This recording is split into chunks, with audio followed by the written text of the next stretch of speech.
পুরান ঢাকায় ব্যবসায়ীকে নৃশংসভাবে হত্যার ঘটনায় ২ মামলায় মাহমুদুল হাসান মহিন ৫ দিন এবং তারেক রহমান রবিনকে ২ দিনের রিমান্ডে পাঠিয়েছে আদালত।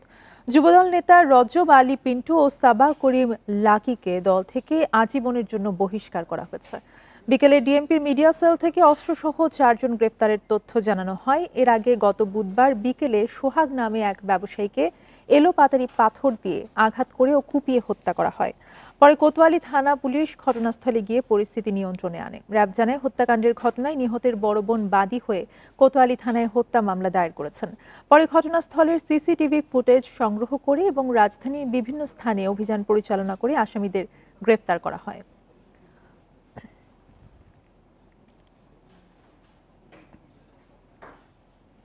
হযরত শাহজালাল বিমানবন্দরে বাংলাদেশ বিমানে ঢাকা কাঠমান্ডু ফ্লাইটে বোমা আতঙ্কে যাত্রীদের নামিয়ে নেওয়া হয়েছে। বিমানবন্দরে চরম উৎকণ্ঠার সৃষ্টি হয়েছে। শুক্রবার বিকেল ৪টা ৪৫ বিজি 373 ফ্লাইটটি ঢাকা থেকে ছেড়ে যাওয়ার কথা ছিল।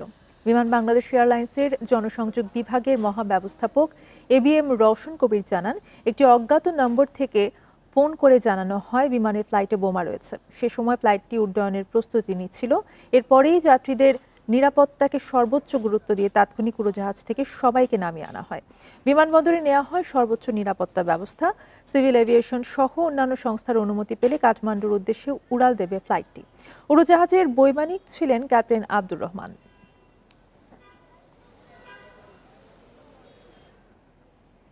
পতিত আওয়ামী লীগ সরকারের আমলে গুমের পর টর্চার সেলে নিয়ে উপড়ে ফেলা হতো দাঁত ও নখ। বৈদ্যুতিক শকের পাশাপাশি মূলত ৬টি পদ্ধতিতে নির্যাতন চালাতো আইন শৃঙ্খলা বাহিনী ও গোয়েন্দা সংস্থার সদস্যরা। গুমের শিকার হয়ে অনেকে বন্দী ছিলেন একটানা ৩৯১ দিন। তাদের বিভীষিকাময় অভিজ্ঞতার কথা উঠে এসেছে গুম সংক্রান্ত তদন্ত কমিশনের দ্বিতীয় প্রতিবেদনে। গুমের পর এই টর্চার সেলে এনে নানা কায়দায় করা হতো নির্যাতন। প্রতিটি সেলেই ছিল সিসিটিভি ক্যামেরা, আর তা দিয়ে চলত সার্বক্ষণিক পর্যবেক্ষণ। নির্যাতনের কারণে শারীরিক মানসিক দীর্ঘমেয়াদী ট্রমার মধ্যে পড়তে হয় গুমের শিকার ব্যক্তিদের। বিভীষিকাময় সেসব দিনের কথা তুলে ধরেছেন গুম হওয়া ২৫৩ জন। গেল ৪ঠা জুন সেই প্রতিবেদন প্রধান উপদেষ্টার কাছে জমা দেয় তদন্ত কমিশন। নারীদের ওড়না সরিয়ে গ্রিলের সঙ্গে হাত বেঁধে রাখা হতো, গ্লাস দিয়ে উপড়ে ফেলা হতো দাঁত, রিভলভিং চেয়ারে বসিয়েও চলত নির্যাতন। কখনো কখনো বাঁশ ব্যবহার করে মারধর করতেন নির্যাতনকারীরা। চেয়ারের সঙ্গে হাত পা বেঁধে দেওয়া হতো বৈদ্যুতিক শক, মুখে কাপড় দিয়ে ঢালা হতো গরম পানি। যেভাবে বন্দীদেরকে নির্যাতন করা হতো এবং তাদেরকে বন্দি করে রাখা হতো, এইটা খুবই বিভৎস এবং এটা অলরেডি আপনার বন্দীদের মুখ থেকে এই জবানবন্দিগুলো এসছে।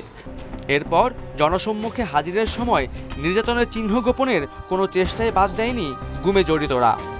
এই যে গুমের সংস্কৃতি, এইটা কিন্তু একটা ভয়াবহ আকারে বাংলাদেশের রাজনৈতিক, অর্থনৈতিক এবং দায়মুক্তির সংস্কৃতি হিসাবে গড়ে উঠেছিল। তৎকালীন সরকার এবং সরকারের নিয়ন্ত্রণাধীন যেই বাহিনীগুলো ছিল, তারা কিন্তু এই গুমকে হাতিয়ার হিসেবে ব্যবহার করেছে। এখন পর্যন্ত ১৮৫০ অভিযোগ পেয়েছে তদন্ত কমিশন। এর মধ্যে ১৩৫০ অভিযোগ যাচাই শেষে তৈরি করা হয়েছে প্রতিবেদন। Khaled Raihan, independent news, Dhaka. দেশের অর্থনৈতিক পরিস্থিতি বিবেচনায় দুর্ভিক্ষের আলামত দেখছে বিএনপি। সংকট নিরসনে নির্বাচনের কোনো বিকল্প নেই বলে মন্তব্য করেছেন দলটির সিনিয়র যুগ্ম মহাসচিব রুহুল কবির রিজভী। এদিকে বিএনপির ভাইস চেয়ারম্যান শামসুজ্জামান দুদু বলেছেন, আগামী ১০০ বছরেও আওয়ামী লীগ ফিরে আসার সম্ভাবনা নেই। শুক্রবার আলাদা দুটি আলোচনা সভায় এসব মন্তব্য করেন তারা। বাংলাদেশের উপর ৩৫% শুল্ক আরোপের পর থেকেই যুক্তরাষ্ট্রের সঙ্গে চলছে দিন দরবার, আলোচনা চলছে ভবিষ্যৎ বাণিজ্যের গতি প্রকৃতি নিয়ে। শুক্রবার নয়াপল্টনে কেন্দ্রীয় কার্যালয়ের সামনে জিয়া পরিষদের আলোচনা অনুষ্ঠানে দুর্ভিক্ষের আশঙ্কার কথা জানান বিএনপির সিনিয়র যুগ্ম মহাসচিব রুহুল কবির রিজভী। আজকে প্রায় অসংখ্য গার্মেন্টস। দেশের ব্যবসা বাণিজ্য নিয়ে শঙ্কার কথা জানিয়ে তিনি সরকারকে দেশের অর্থনীতি ও গার্মেন্টস শিল্পকে সচল রাখার তাগিদ দেন। বলেন, নির্বাচনের মধ্য দিয়ে জনগণ ভোটের অধিকার ফিরে পেলে সব সমস্যার সমাধান হবে, আর দুর্ভিক্ষের মতো পরিস্থিতি সৃষ্টি হলে মানুষ কাউকে ছেড়ে দেবে না বলেও হুঁশিয়ারি দেন রিজভী। এটা শুধু মুখের কথা নয়, সামনের সেপ্টেম্বর অক্টোবর মাসে দুর্ভিক্ষ হয় কিনা এটা এখন মানুষের মনে মনে। আর্থিক শৃঙ্খলা ফেরাতে হবে, এটা ঠিক, কিন্তু পাশাপাশি কর্মসংস্থান বৃদ্ধি না করলে জনগণের কাছে কেহই রেহাই পাবেন না। জনগণ কিন্তু এটা ছেড়ে দেবে না। এদিকে প্রেস ক্লাবে জাতীয়তাবাদী নবীন দল কেন্দ্রীয় নির্বাহী কমিটির আয়োজিত প্রতিবাদ সভায় বিএনপির ভাইস চেয়ারম্যান শামসুজ্জামান দুদু বলেন, আগামী 100 বছরেও আওয়ামী লীগ ফিরে আসার সম্ভাবনা নেই। হাসিনা নিজ হাতে আওয়ামী লীগকে খুন করেছে বলে মন্তব্য করেন তিনি। কোনো মানুষকে ঠুস করে ঢুকে বলে আওয়ামী লীগের আগামী 100 বছরের মধ্যে ফিরে আসার কোনো সম্ভাবনা নাই। আওয়ামী লীগকে হত্যা করেছে, খুন করেছে, সেই হত্যাকারী আছে শেখ হাসিনা। কারা জামানত হারিয়ে দেশ ছেড়ে পালাবে সেটা নির্বাচন হলেই বোঝা যাবে বলেও জানান শামসুজ্জামান দুদু। বাজেয়াপ্ত হয়ে দেশ ছাড়া হবে, এটা নির্বাচন ছাড়া তো বোঝা যাবে না। মাহফুজুর রহমান মিলন, ইন্ডিপেন্ডেন্ট নিউজ, ঢাকা।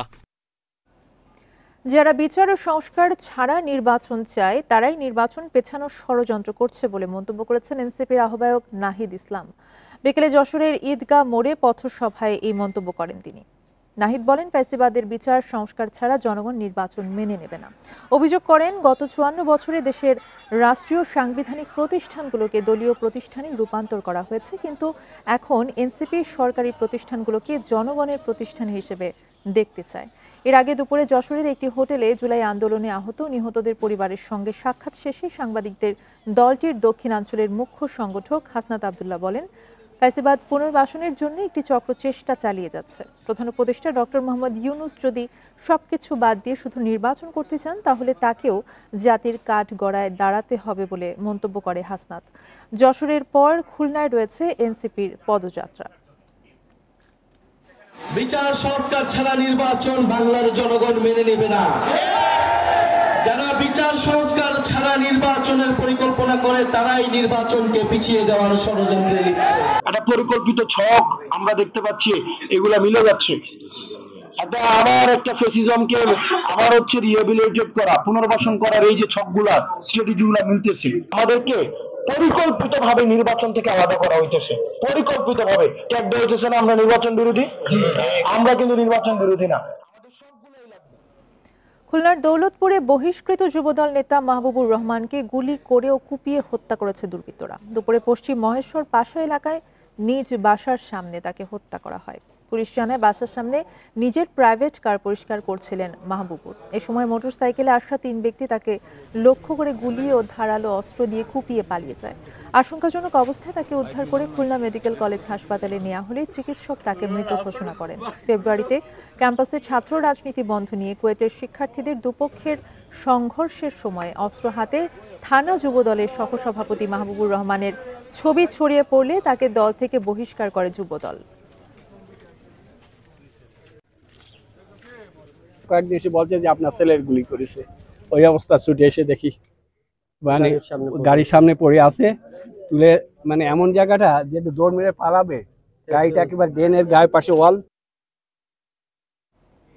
ফেনীর মোহরে সিলোনিয়া ও কহুয়া নদীর পানিতে এখনো প্লাবিত হচ্ছে নতুন নতুন এলাকা। 3 উপজেলার 106টি গ্রামে পানিবন্দী লক্ষাধিক মানুষ।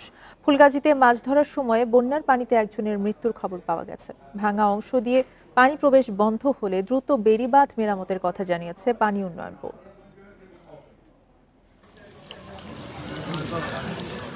পরশুরাম ও ফুলগাজীর 21টি স্থানের ভাঙা বাঁধ দিয়ে নদীর পানি ঢুকে প্লাবিত হচ্ছে লোকালয়। অনেক জায়গা থেকে পানি নামায় আশ্রয় কেন্দ্র থেকে বাড়ি ফিরছে মানুষ। তবে নতুন করে প্লাবিত ফেনী সদর ও ছাগলনাইয়া উপজেলার শতাধিক গ্রাম। তলিয়ে আছে ঘরবাড়ি, আসবাবপত্র, ফসলি জমি। ভেসে গেছে শত শত পুকুরের মাছ। বন্যার কারণে আমাদের অনেক ক্ষয়ক্ষতি হয়, আমাদের অনেক মাছ চলে যায়, আমাদের ঘরবাড়ি অনেক ক্ষয়ক্ষতি হয়। বেড়িবাঁধগুলা সঠিকভাবে মেরামত করতো তাহলে আমাদের আজকের এই ভোগান্তি হতো না। চারদিকে থই থই পানির মধ্যে উঁচু জায়গায় যারা আশ্রয় নিয়েছেন তারাও দিন পার করছেন পোকামাকড় আর সাপের আতঙ্কে। পানি হালকা একটু কমছে, বাড়ি থেকে যাদের একটু উপরে আছে বাড়ি তাদের তো কমছে, তারা চলে যাচ্ছে, আর যাদের এখনো কমেনি তারা এখন আশ্রয়কেন্দ্রে এখনো বন্দী হয়ে আছে। 3 দিন পর্যন্ত এভাবে পানিবদ্ধ হয়ে এভাবে আসি, প্রায় 15-20 পরিবারে এই ছাদে উঠছি আমরা। তো এখানে কোনো কারেন্টের কোনো ব্যবস্থা নাই, তার পানির কোনো ব্যবস্থা নাই। পানিবন্দী এলাকায় আটকে পড়া মানুষজনকে উদ্ধার এবং ত্রাণ সহায়তায় কাজ করছে সেনাবাহিনী, বিজিবি ও পুলিশ সদস্যরা। যেহেতু পানি যোগাযোগ ব্যবস্থা সেভাবে এখনো বন্ধ হয়ে যায়নি, মানুষজন এখনো নিরাপদে আছে, তবে পরিস্থিতির উপরে নির্ভর করে নিশ্চয়ই আমরা একটা প্রয়োজনীয় ব্যবস্থা গ্রহণ করব। এদিকে পানির তোড়ে বাঁধের ভাঙা অংশ মেরামত করতে পারছে না পানি উন্নয়ন বোর্ড। তো 24-এর বন্যার পর এই প্রেক্ষিত পরিবর্তন হয়েছে, এখন আরও বড় আরও টেকসই আকারে বাঁধ নির্মাণের জন্য আমরা প্রকল্প প্রস্তাবনা দাখিল করেছি। একটা ফিজিবিলিটি শেষ হয়েছে, এটা চূড়ান্ত রিপোর্ট, আমরা ড্রাফট রিপোর্ট দিয়েই আমরা 7,340 কোটি টাকার প্রকল্প দাখিল করছি। বন্যা ও জলাবদ্ধতার সমস্যা সমাধানে স্থায়ী বাঁধ নির্মাণ চান দুর্গত এলাকার মানুষ। Independent news. ইরানের সমৃদ্ধ কিছু ইউরেনিয়াম এখনও নষ্ট হয়নি বলে ধারণা ইসরায়েল। তাদের দাবি, তেহরান সেগুলো পুনরুদ্ধার করে পরমাণু অস্ত্র তৈরিতে ব্যবহার করতে পারে। এক জ্যেষ্ঠ ইসরায়েলি কর্মকর্তার বরাতে এই তথ্য জানিয়েছে মার্কিন সংবাদ মাধ্যম নিউ ইয়র্ক টাইমস। ইসরায়েলের সর্বশেষ মূল্যায়ন অনুসারে মার্কিন হামলায় ইরানের পারমাণবিক কেন্দ্রে 18,000 সেন্ট্রিফিউজের বেশিরভাগই ধ্বংস হয়ে গেছে। তবে সমৃদ্ধ ইউরেনিয়ামের 60% বিশেষ পাত্রে মজুত করে রেখেছিল তেহরান। সেই ইউরেনিয়ামের কিছু অংশ এখনও স্থাপনাগুলোর ধ্বংসস্তূপের নিচে চাপা পড়ে আছে। ইরান সেগুলো পুনরুদ্ধারের চেষ্টা করলে দেশটিতে আবারও ইসরায়েল হামলা চালাবে বলে হুঁশিয়ারি বেনিয়ামিন নেতানিয়াহুর। যদিও মার্কিন প্রেসিডেন্ট ডোনাল্ড ট্রাম্পের দাবি, তাদের বাংকার বিধ্বংসী বোমা হামলা ইরানের 3টি পারমাণবিক স্থাপনায় পুরোপুরি ধ্বংস হয়ে গেছে।